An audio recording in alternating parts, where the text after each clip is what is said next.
متخصصان بانک جهانی میگویند که یک سبب رشد ضعیف و از جمله قدپستی و وزن کمی کودکان تاجیک به صفت آب پاک آشامیدنی در کشور بستگی دارد. این خلاصه بانک جهانی بعد از انجام یک تحقیقات در میان 3000 خواجگی در گوشه‌های گوناگون تاجیکستان روز 20 سپتامبر اعلان شد. گزارشگران بانک جهانی صفت آب آشامیدنی در تاجیکستان را خیلی پست دانسته و گفتند که در ترکیب آب ویروس‌های مختلف را پیدا کردند. این پژوهش همچنان میگوید که دسترسی به آب آشامیدنی تازه در شهرها 80% و در دهات 47% را تشکیل می‌دهد. و شما مثال می‌آوریم که یکی از 4 خانواده به آب در حالت ضرورت دسترسی ندارند. همانگونه یکی از 5 خانواده بعضاً تا یک هفته از تامین آب آشامیدنی محروم میباشند.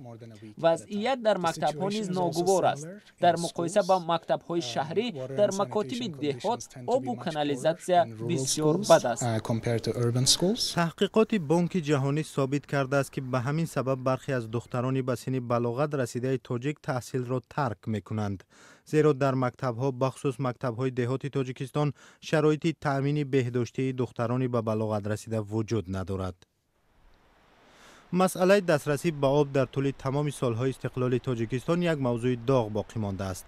اخیراً این موضوع را پرزیدنت امامعلی رحمان در سخنرانیش در مجمع کلی سازمان ملل متحد هم مطرح کرد و توجه جامعه جهانی را به مسائل دسترسی و ذخیره‌های آب منطقه جلب کرد. با قول مقامات تاجیک، مسئله هنوز هم با سبب بحران‌های مالی و اقتصادی، افزایش اهالی، تغییرات اقلیم، حادثه‌های طبیعی و مشکلات دیگر پرحل نشده است. بر پایه پژوهش برای برقرار نمودن نظام کمونالی تا سال 2025 $2 میلیارد لازم است. همانگونه از جمله برای تامین آب و کانالیزاسیا $1.7 میلیارد ضرور است.